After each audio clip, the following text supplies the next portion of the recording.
Let's look at die profile and hole recognition on this complex 3D part. I'm going to position our coordinate system using World On Model.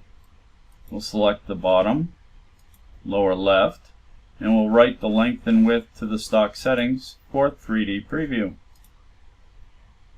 Now we'll go to the Curve tab and use die profile recognition. Our profiling curves use the color red. Now for hole recognition, holes are colored blue, and you can notice that some of them are connected together. That means they have the same diameter. Now all curves require a start and end. You can do that manually or automatically. I'm going to choose a die.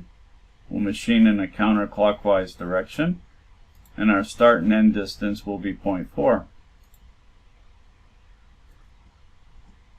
You can see that holes start in the center, and our die profile uses 0.4.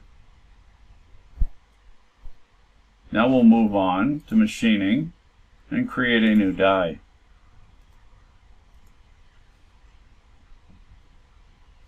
Thickness will be 8/7. We'll take multiple passes.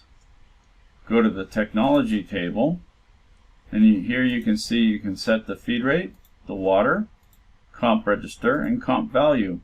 And you can do that for each pass. The wire diameter.